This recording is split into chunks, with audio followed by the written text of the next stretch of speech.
Au cœur de l'histoire de France se cache un mystère.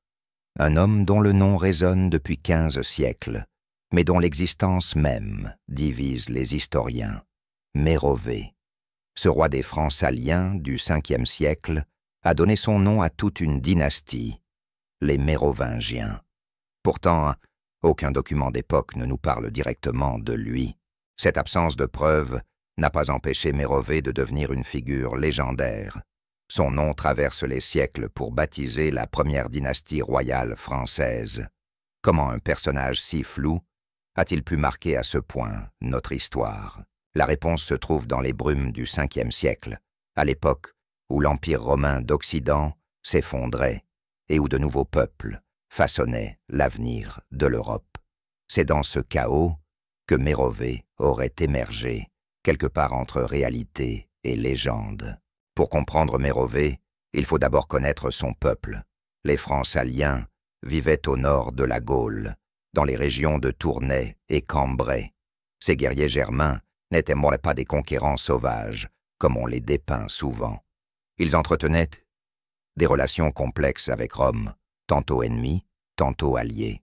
Vers 430, un roi franc, nommé Clodion le Chevelu, avait réussi un coup de maître.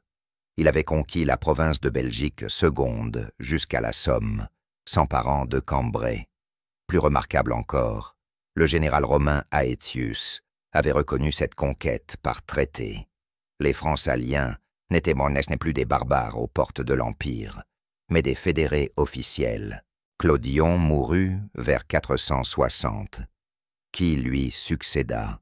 C'est là que commence le mystère de Mérovée. Certaines sources en font le fils de Clodion, d'autres son neveu. Grégoire de Tours, notre principal chroniqueur de l'époque mérovingienne, reste prudent. Il écrit simplement que certains prétendent que Mérovée descendait de Clodion. Cette incertitude révèle une vérité troublante. Même 100 ans après sa mort supposée, l'identité de Mérovée restait floue. Comment expliquer qu'un roi ayant fondé une dynastie soit si mal documenté? L'absence de sources historiques a donné naissance à une légende extraordinaire. Selon cette tradition, rapportée par le chroniqueur franc Frédéguerre au 7e siècle, Mérovée n'était pas entièrement humain. L'histoire raconte que la femme de Clodion était déjà enceinte quand elle se baigna dans l'océan.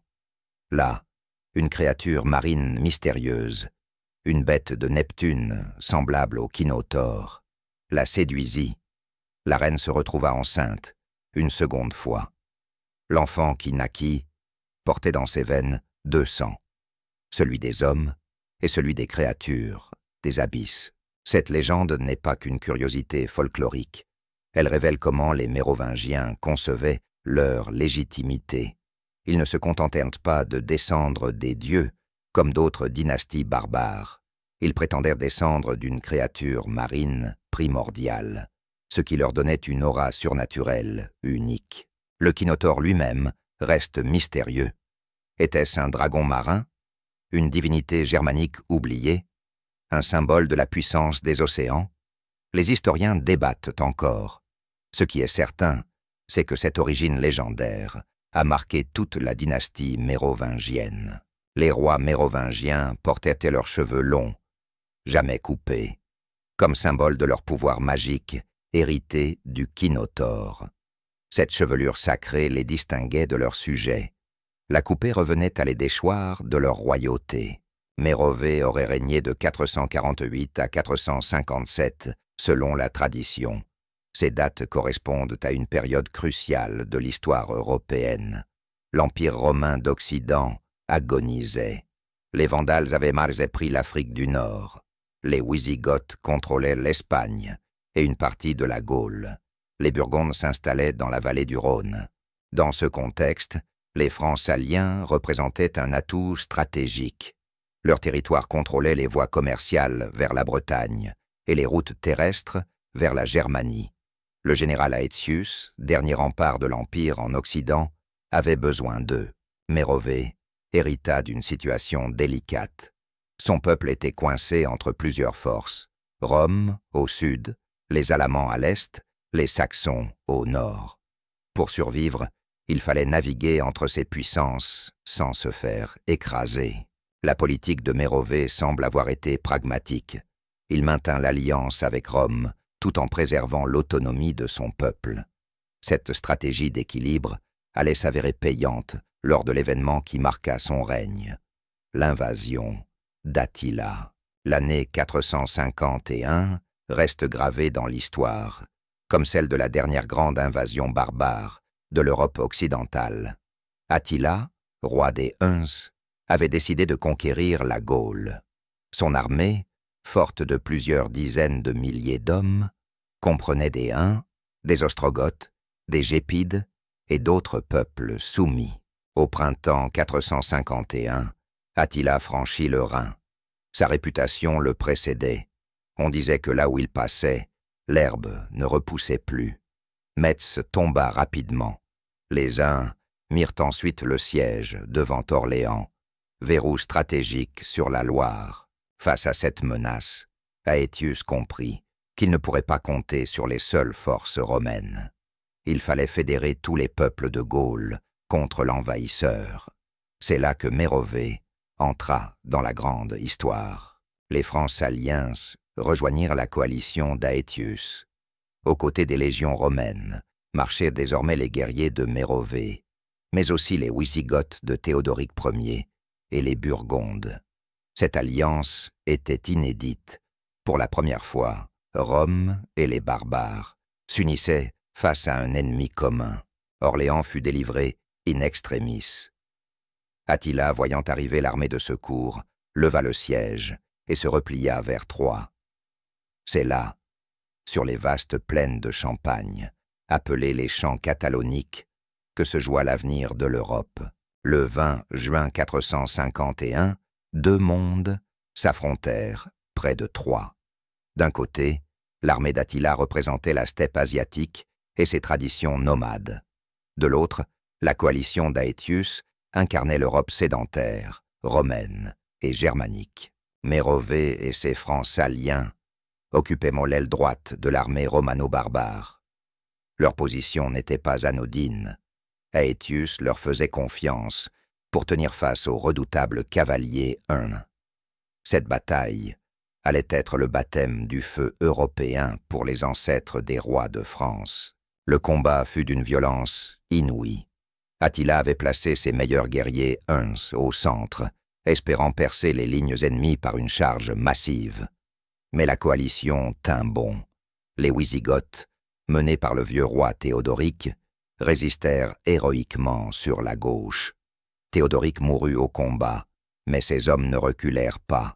Au centre, les légions romaines d'Aetius affrontaient les Huns dans un corps à corps sanglant. C'est là que se jouait le sort de la bataille. Si les Huns perçaient, toute la ligne s'effondrerait. Sur la droite, Mérovée et ses Francs Saliens livraient leur propre bataille contre les Gépides et les Ostrogoths d'Attila. Ces peuples germains, contraints de servir les Huns, se battaient avec moins de conviction que leurs maîtres. Les Francs en profitèrent pour prendre l'ascendant. Vers la fin de la journée, la bataille bascula. Les Wisigoths, galvanisés par la mort de leur roi, lancèrent une charge désespérée qui bouscula l'aile gauche unique. Simultanément, Mérovée et ses guerriers enfoncèrent la droite d'Attila. Le centre hun, pris en tenaille, commença à reculer. Attila comprit que la bataille était perdue. Il ordonna la retraite vers son camp fortifié. Mais sa réputation d'invincibilité venait de voler en éclats. Pour la première fois, les Huns avaient été battus en Europe occidentale. La bataille des champs cataloniques marqua un tournant dans l'histoire européenne. Attila, qui semblait pouvoir conquérir toute l'Europe, avait été arrêté. Il ne reviendrait jamais en Gaule. L'année suivante, il mourrait mystérieusement et son empire s'effondrerait. Pour Mérovée, cette victoire eut des conséquences immenses. Il avait prouvé la valeur militaire des Francs Saliens face au plus redoutable ennemi de l'époque. Son prestige grandit considérablement, non seulement parmi son peuple, mais aussi aux yeux de Rome. Plus important encore, cette bataille révéla une vérité politique fondamentale. L'avenir de la Gaule ne se jouerait plus entre Rome et les barbares, mais entre les différents peuples barbares eux-mêmes. Les Francs, les Wisigoths et les Burgondes avaient nouveau montré qu'ils pouvaient coopérer. Mais pour combien de temps? Aetius savait que cette alliance était fragile. Une fois la menace unique écartée, ses alliés redeviendraient des rivaux. La question était de savoir qui dominerait la Gaule post-romaine. En 451, personne ne pouvait imaginer que ce seraient tous les descendants de Mérovée. La bataille eut aussi un impact culturel profond. Elle ancra dans la mémoire collective l'image des Francs comme défenseurs de la chrétienté contre le paganisme. Cette dimension religieuse allait devenir centrale dans la légitimité mérovingienne, culminant avec la conversion de Clovis 50 ans plus tard. Mérovée mourut vers 457, laissant le trône à son fils Childéric Ier. Mais contrairement à ce dernier, dont la tombe fut découverte à Tournai au XVIIe siècle, Mérovée n'a laissé aucune trace archéologique. Cette absence est troublante pour un roi qui a donné son nom à une dynastie. Comment expliquer ce paradoxe? Plusieurs hypothèses s'affrontent. La première veut que Mérovée ait été un roi effacé, dont le règne n'a marqué ni son époque ni les chroniqueurs. Dans ce cas, sa postérité dynastique relèverait presque du hasard. La seconde hypothèse est plus intrigante. Mérovée aurait été un roi fantôme, une construction a posteriori destinée à donner une origine noble à la dynastie. Les Mérovingiens auraient inventé cet ancêtre pour légitimer leur pouvoir face aux autres dynasties barbares. Une troisième théorie suggère que Mérovée était un titre plutôt qu'un nom propre. Le mot pourrait dériver du germanique « mari », célèbre, et « wig », combat, donnant célèbre au combat. Plusieurs rois francs auraient pu porter ce titre, créant la confusion chez les chroniqueurs ultérieurs. Quelle que soit la vérité, Mérovée incarne parfaitement l'art de régner sans paraître. Contrairement aux empereurs romains qui multipliaient les monuments à leur gloire, ou aux rois barbares qui s'entouraient de fastes, Mérovée reste dans l'ombre.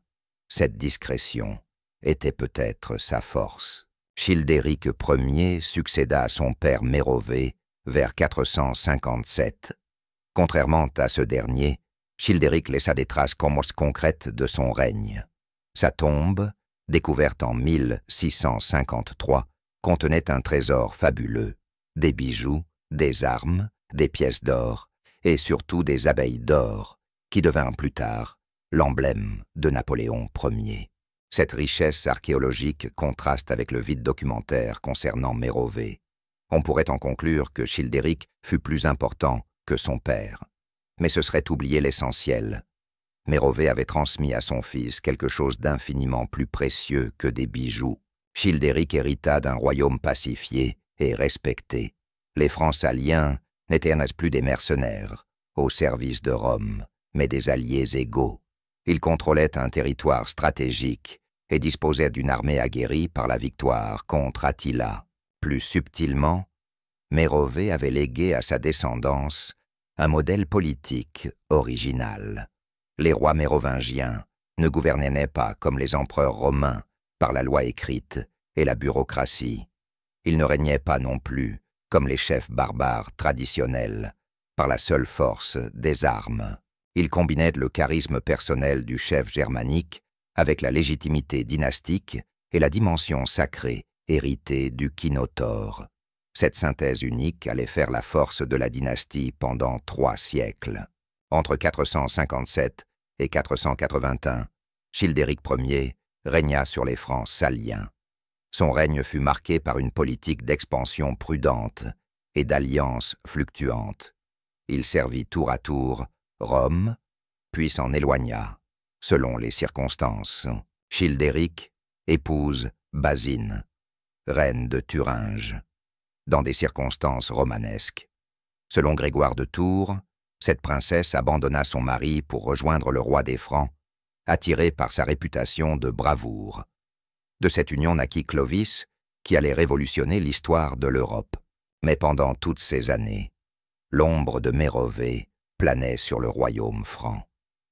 Childéric ne se contentait pas d'être le fils de Mérové, il était l'héritier d'une légende. Cette légitimité mythique compensait la relative modestie de son royaume par rapport aux empires wisigoths ou burgondes. Quand Childéric mourut en 481, son fils Clovis n'avait que 15 ans. Ce jeune homme allait accomplir ce que ses ancêtres n'avaient osé rêver, unifier la Gaule sous l'autorité franque. Mais il ne l'aurait pas fait sans l'héritage invisible de Mérové. Clovis Ier régna de 481 à 511. En 30 ans, il transforma le modeste royaume des Francs saliens en un empire couvrant la majeure partie de la Gaule. Cette expansion fulgurante n'était pas le fruit du hasard. Elle s'appuyait sur les bases posées par Mérové et consolidées par Childéric. La première conquête de Clovis fut symbolique. En 486, il écrasa Syagrius, dernier représentant de l'autorité romaine en Gaule du Nord. Cette victoire, à Soissons, marquait la fin définitive de la domination romaine.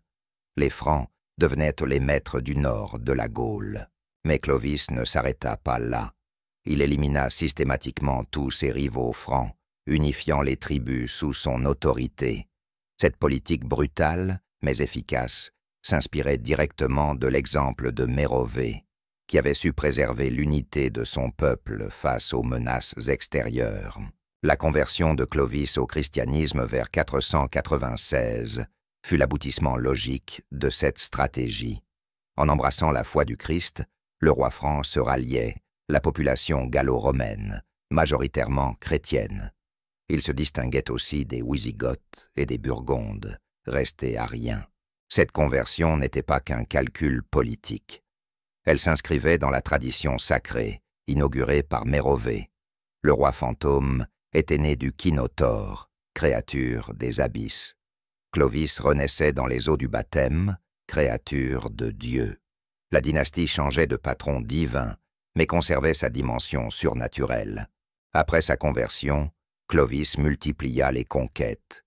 Il battit les Alamans à Tolbiac, soumit les Burgondes, écrasa les Wisigoths à Vouillé en 507. À sa mort, en 511, le royaume franc s'étendait des Pyrénées au Rhin, de l'Atlantique aux Alpes. Cet empire était l'aboutissement du rêve de Mérové. Le modeste chef des Francs saliens avait rêvé d'un royaume respecté et prospère. Son arrière-petit-fils avait créé la plus grande puissance d'Europe occidentale. Mais cet empire portait en lui les germes de sa propre faiblesse. La tradition franque voulait que le royaume soit partagé entre tous les fils du roi défunt. Clovis eut 4 fils, qui se partagèrent l'héritage. Cette division allait affaiblir durablement la monarchie mérovingienne. Pendant 2 siècles, les petits-fils et arrière-petits-fils de Clovis se disputèrent l'héritage de Mérové. Austrasie, Neustrie et Bourgogne s'affrontèrent dans des guerres fratricides. Ces conflits épuisèrent la dynastie et favorisèrent l'émergence d'une nouvelle aristocratie, les maires du palais. Les derniers mérovingiens, surnommés rois fainéants, régnaient sans gouverner. Le vrai pouvoir appartenait aux maires du palais, dont la famille des Pipinides, futurs carolingiens, prit progressivement le contrôle. Cette décadence était-elle inscrite dans les gènes mérovingiens? Certains chroniqueurs l'affirmaient, évoquant la malédiction du Kinotaure. Le sang surnaturel qui avait fait la force de la dynastie devenait son poison. En réalité, l'affaiblissement des Mérovingiens s'explique plus prosaïquement. Les partages successoraux avaient morcelé le royaume. L'aristocratie s'était enrichie et militarisée. L'économie reposait désormais sur les grands domaines fonciers plutôt que sur le commerce. Dans ce contexte, les rois mérovingiens ne disposèrent plus des ressources nécessaires pour maintenir leur autorité.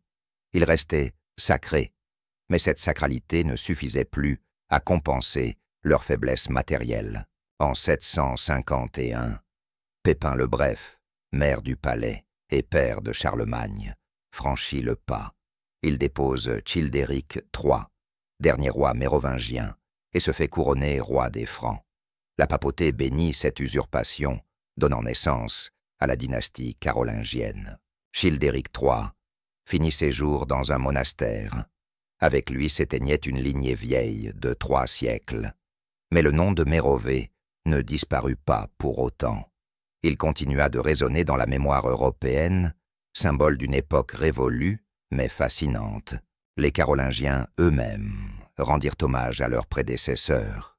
Charlemagne conserva les traditions franques et se présenta comme l'héritier des premiers rois. Cette continuité était nécessaire pour légitimer la nouvelle dynastie. Au XIXe siècle, l'historiographie romantique redécouvrit les Mérovingiens.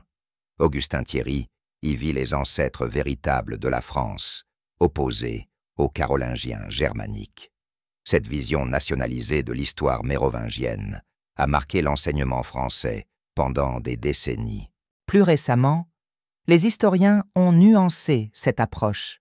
Ils insistent sur la dimension européenne des Mérovingiens, qui régnaient sur un espace transrhénan, incluant la Belgique, la Rhénanie et une partie de l'Allemagne actuelle. Mérové reste une énigme historique. Roi fantôme, personnage légendaire ou construction dynastique a posteriori, les historiens débattent encore. Cette incertitude fait paradoxalement sa force. Elle permet toutes les interprétations. Ce qui est sûr, c'est que Mérové incarne un moment crucial de l'histoire européenne. Son époque vit la fin de l'Empire romain d'Occident et la naissance de nouveaux royaumes barbares. Cette transition ne fut pas un effondrement brutal, mais une lente transformation qui dura plusieurs siècles. Dans ce processus, les Francs-Saliens jouèrent un rôle déterminant.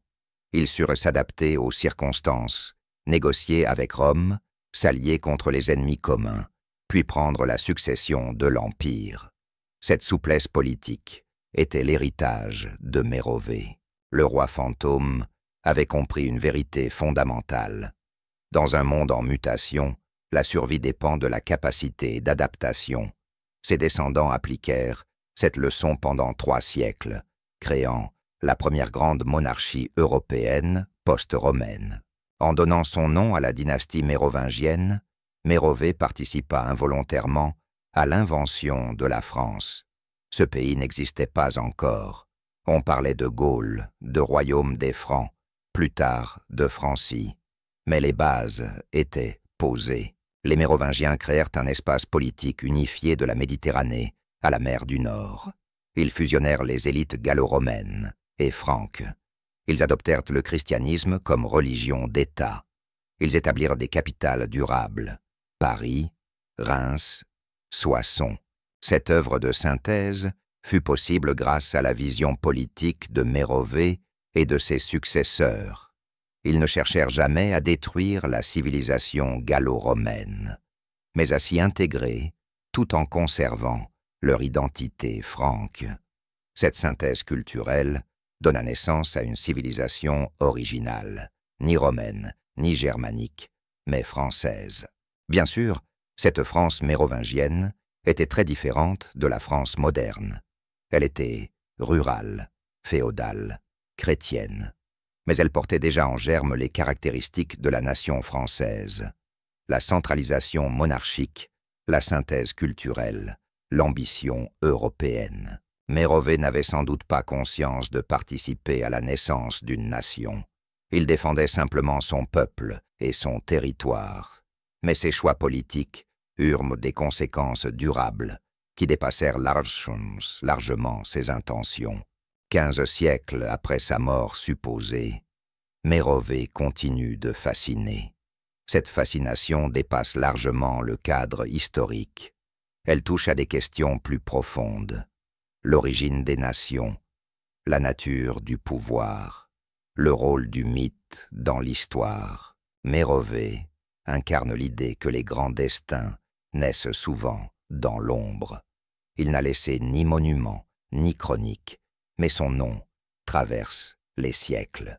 Cette discrétion était peut-être sa grandeur. Il avait compris que l'essentiel n'est pas de paraître, mais d'être. Le roi fantôme nous enseigne aussi la relativité de la vérité historique. Peu importe qu'il ait réellement existé, il a existé dans l'imaginaire de ses successeurs, et cela suffit à faire l'histoire. La légende devient réalité quand elle inspire l'action. Enfin, Mérovée nous rappelle que l'Europe s'est construite sur des synthèses culturelles, Rome et les barbares, christianisme et paganisme, tradition et innovation. Ces oppositions apparentes ont généré une civilisation originale. Mérovée fut l'un des artisans de cette synthèse. Aujourd'hui encore, l'Europe cherche son unité dans la diversité. L'exemple mérovingien montre que cette quête n'est pas nouvelle. Elle traverse les siècles, portée par des hommes qui osent rêver d'un avenir différent. Mérovée reste ainsi vivant dans notre mémoire collective. Roi fantôme, devenu roi éternel, il continue d'incarner les mystères et les grandeurs de nos origines. Son nom résonne comme un rappel. Derrière chaque grande nation se cache un rêve, et derrière chaque rêve, un homme qui a osé y croire. Voilà l'héritage de Mérovée, avoir montré qu'on peut changer le cours de l'histoire sans faire de bruit, pourvu qu'on ait une vision juste et la patience de la réaliser. Le roi fantôme nous enseigne que la vraie grandeur se mesure non aux monuments qu'on élève, mais aux monuments que nos successeurs élèvent en notre nom. Dans cette perspective, Mérovée fut peut-être le plus grand roi de l'histoire de France, celui qui créa une dynastie sans avoir laissé de traces, celui qui fonda un royaume sans avoir conquis de territoire, celui qui inventa une nation sans avoir prononcé le mot. Son règne fut bref, sa mort discrète, son tombeau introuvable. Mais son nom demeure, porté par 15 siècles d'histoire française. C'est là le véritable miracle mérovingien, transformer l'absence en présence éternelle, faire de l'ombre une lumière qui ne s'éteint jamais. Mérovée, roi fantôme, à l'origine de la France, continue ainsi de régner sur nos mémoires. Il nous rappelle que les plus grandes œuvres naissent souvent du mystère, et que l'histoire appartient autant aux légendes qu'aux faits. En cela, il demeure profondément français, secret et universel, discret et éternel, fantôme et roi.